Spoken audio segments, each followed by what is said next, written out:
नमस्कार, मैं धीरेंद्र और आप देख रहे हैं मिरर मीडिया। स्वागत है आपका जोहार झारखंड में। एक नजर बढ़ते हैं अब तक की सुर्खियों पर।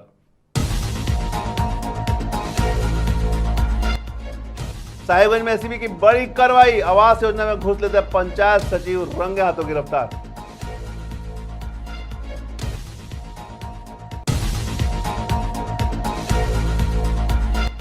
बोकारो रेलवे ट्रैक पर युवक का 100 मिलने से मचा हड़कंप, जांच में जुटी जीआरपी।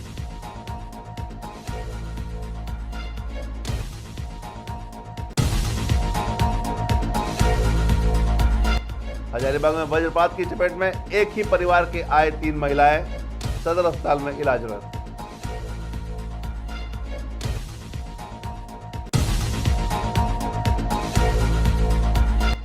अवैध खनन के दौरान हुए मौत का सच निकालने में जुटी एनडीआरएफ की टीम, प्रशासन का मिला सपोर्ट।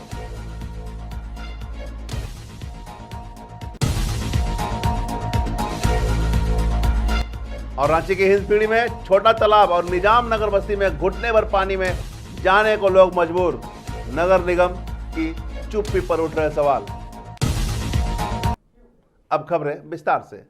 साहिबगंज के बरहेट प्रखंड में एसीबी की टीम ने एक बार फिर भ्रष्टाचारियों पर शिकंजा कसा है, जहां प्रधानमंत्री आवास योजना के नाम पर घूस लेते हुए पंचायत सचिव संतोष कुमार को रंगे हाथों गिरफ्तार किया है। जानकारी के अनुसार पीड़ित लाभार्थी ने एसीबी दुमका इकाई में शिकायत दर्ज कराई थी कि सचिव उन्हें घूस मांग कर रहे हैं। सत्यापन के बाद एसीबी ने जाल बिछाकर बुधवार को सचिव को रिश्वत लेते रंगे हाथों धर दबोचा। टीम ने बरमशिया पंचायत सचिव को गिरफ्तार कर दुमका में पूछताछ शुरू कर दी है। इस कार्रवाई से क्षेत्र में सनसनी फैल गई है। ग्रामीणों का कहना है कि पंचायत स्तर पर ऐसी मांग आम है, लेकिन डर के कारण लोग सामने नहीं आते। अब इस कार्रवाई से लोगों में न्याय की उम्मीद जगी है। नहीं देगा, नहीं दे सकते। क्या मामला था सर, कुछ तो बताइएगा। रिश्वत लेते हुए रिश्वत कितना का रिश्वत है? कितना का रिश्वत? 35 बोकारो और तुपकाडी रेलवे स्टेशन के बीच रेल पटरी पर अज्ञात युवक का 100 मिलने से इलाके में हड़कंप मच गया। 100 पोल संख्या 410/23/25 के बीच पाया गया। जीआरपी को यह सूचना स्टेशन मास्टर ने दी, जिसके बाद टीम मौके पर पहुंची और 100 को पोस्टमार्टम के लिए भेजा गया। मृतक की पहचान अभी तक नहीं हो सकी है। अधिकारियों ने बताया कि प्रथम दृष्टया हादसा प्रतीत हो रहा है, लेकिन यह आत्महत्या, दुर्घटना या किसी साजिश का मामला भी हो सकता है। फिलहाल पुलिस सभी पहलुओं पर जांच कर रही है। स्थानीयों से पूछताछ जारी है और आसपास के थानों में सूचना भेजी गई है ताकि युवक की पहचान की जा सके। स्टेशन मास्टर के द्वारा हम लोग को मेमो प्राप्त हुआ था, जिसका जांच एवं सत्यापन के लिए तुपकाडी स्टेशन पहुंचे तो रेलवे किलोमीटर संख्या 410/23/25 रेलवे किलोमीटर संख्या 410 के 24A के सामने एक अज्ञात शव पड़ा हुआ मिला, छत बिछत अवस्था में। आगे क्या कार्रवाई? आगे हजारीबाग जिले के चलकुसा प्रखंड के बरानो गांव में शुक्रवार को वज्रपात की चपेट में आकर एक ही परिवार की 3 महिलाएं गंभीर रूप से घायल हो गई। यह हादसा उस वक्त हुआ जब महिलाएं खेत में धान की रोपाई कर रही थी। घायलों की पहचान रेखा देवी, मुद्रिका देवी और गौरी देवी के रूप में हुई है। प्रत्यक्षदर्शियों के अनुसार दोपहर के समय मौसम अचानक बदला और तेज बारिश के साथ जोरदार गर्जना शुरू हो गई। इसी बीच वज्रपात हुआ और तीनों महिलाएं इसकी चपेट में आ गई। घटना के बाद गांव में अफरा तफरी मच गई। ग्रामीणों को मदद से सभी घायल को तुरंत चलकुशा सामुदायिक स्वास्थ्य केंद्र ले जाया गया, जहां प्राथमिक उपचार के बाद चिकित्सकों ने उन्हें बेहतर इलाज के लिए हजारीबाग सदर अस्पताल रेफर कर दिया। फिलहाल चिकित्सकों के अनुसार तीनों महिलाओं की हालत स्थिर है, लेकिन सतर्क निगरानी में रखा गया है। इधर घटना के बाद बरानो गांव में डर और चिंता का माहौल है। प्रशासन ने पीड़ित परिवार को हर संभव सहायता पहुंचाने का भरोसा दिलाया है और मुआवजे की प्रक्रिया शुरू की जा रही है।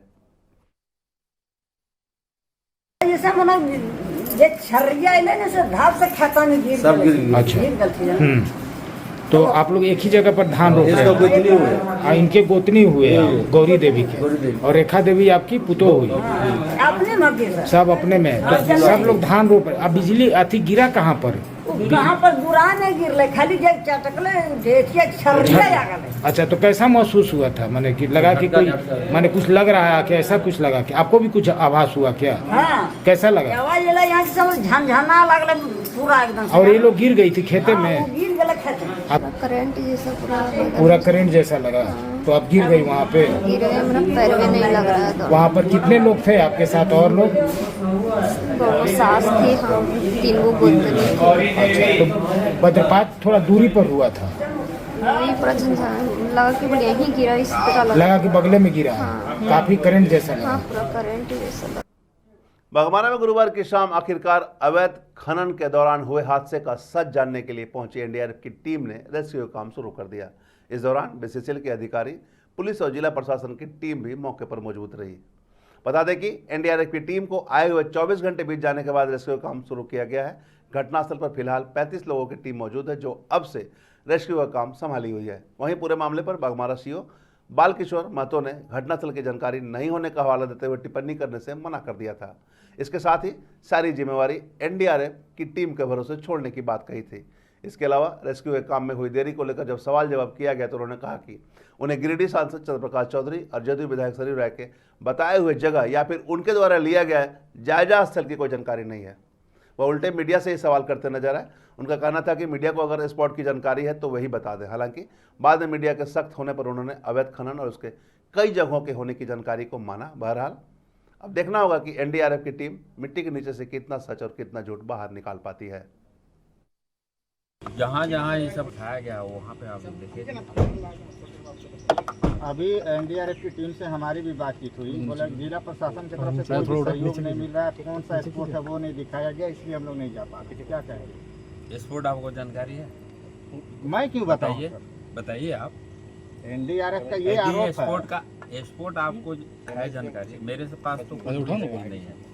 आपके पास जानकारी है तो बताइए, हम लोग स्पोर्ट पे चलते हैं। कल चंद्र प्रकाश चौधरी जी जो सांसद है वो तो लिख के दिए थे ना, स्पोर्ट की जानकारी आप लोग को दिए थे ना? नहीं, हमको नहीं पता है। कल शाम को भी उसके कार्यकर्ता द्वारा दिखाया गया स्पोर्ट को, वहाँ एनडीआरएफ की टीम भी निरीक्षण की थी। कोई शिकायत नहीं मिली है आप लोग? आप बात कर लीजिए, थाना का इसे लिख के दी है तो पॉइंट देखेंगे। सर, जो सांसद और विधायक जिस स्थल का निरीक्षण किया क्या वहाँ भी रेस्क्यू होने की उम्मीद है क्या? देख लीजिए ना, अभी तो ये सब अपना प्रयास कर रहे हैं ना, तो देख लीजिए। इन लोग के स्पेसिफिक स्पोर्ट आप लोग बताए होंगे ना कि हाँ इस जगह पे। आपको पता है तो बताइए ना, अभी तो हम पूछ रहे हैं। हम लोग हमारे पास कोई सूचना नहीं है। हम लोग को क्यों जानकारी? आप हमको जानकारी बता आप लोग दीजिए, को रहने का हमको है ना। बता दीजिए, हम उस स्पोर्ट पे मीडिया से आप ये बात पूछ रहे हैं, जानकारी तो आपको होनी चाहिए। नहीं, मेरे पास कोई सूचना आप नहीं। इस टास्क फोर्स के आप लोग अधिकारी हैं ना, तो आपको जानकारी नहीं रहती अवैध उत्खनन स्थल कहाँ पे है?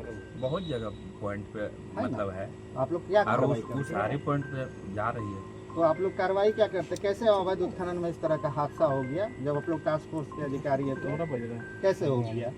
अब ये तो जांच का विषय है, जांच चल रही है। मीडिया आपको बताएगी कि स्पोर्ट जांच ही चल कहाँ रही है, है? जांच ही चल रही है। मीडिया बताएगी नहीं, आपको स्पोर्ट कहाँ थाना पे जहाँ है? पे ये है ये अपना देख रहे हैं। सर, घटना हुई है कि नहीं हुई? अब ये जांच के बाद। रांची शहर में इन दिनों तेज बारिश के चलते जनजीवन प्रभावित हो गया है। मुख्य रूप से हिंदपीढ़ी, छोटा तालाब और निजाम नगर बस्ती में घुटनों तक पानी जमा हो गया है, जिससे लोगों को आने जाने में भारी परेशानियों का सामना करना पड़ रहा है। सबसे ज़्यादा परेशानी स्कूली बच्चों और काम पर जाने वाले लोगों को हो रही है। बारिश के पानी के साथ गंदगी और कीचड़ भी बह रही है, जिससे मौसमी बीमारियों का खतरा बढ़ गया है। स्थानीयों का आरोप है कि नगर निगम की ओर से किसी तरह की सफाई या जल निकासी की व्यवस्था नहीं की जा रही है।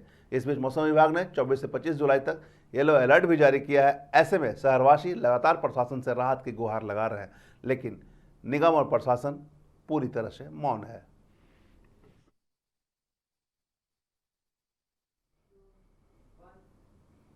पाकुड़ जिले में प्रोजेक्ट जागृति बेहतर स्वास्थ्य की ओर एक कदम के अंतर्गत योग प्रशिक्षकों और प्रशिक्षिकाओं के लिए विशेष प्रशिक्षण कार्यक्रम का आयोजन किया गया। यह कार्यक्रम योग भवन में आयोजित हुआ, जहां जिले के कई पदाधिकारी और प्रशिक्षु शामिल हुए। इस प्रशिक्षण शिविर का उद्घाटन उपायुक्त मनीष कुमार, उप विकास आयुक्त महेश कुमार संथालिया समेत अन्य अधिकारियों ने संयुक्त रूप से दीप प्रज्वलित कर किया। उद्घाटन सत्र में डीसी ने योग के महत्व, लाभ और उसके नियमित अभ्यास के फायदों के बारे में जानकारी दी। उन्होंने कहा कि योग केवल एक व्यायाम ही नहीं बल्कि एक जीवन शैली है, जिसे अपनाकर हम शारीरिक और मानसिक रूप से स्वस्थ रह सकते हैं। उन्होंने बताया कि यह शिविर मुख्यमंत्री की प्राथमिक योजनाओं में शामिल है और इसका उद्देश्य योग की जागरूकता और घर घर तक पहुंचाना है।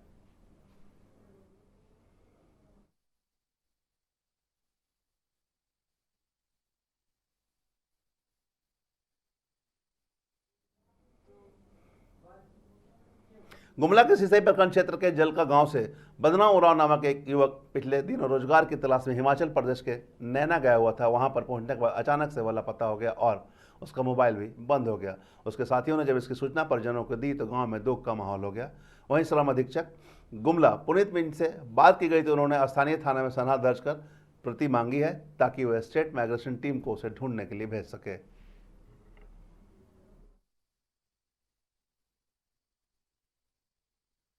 हिमाचल नैना टिकर बोलते हैं, गया है उसका नाम।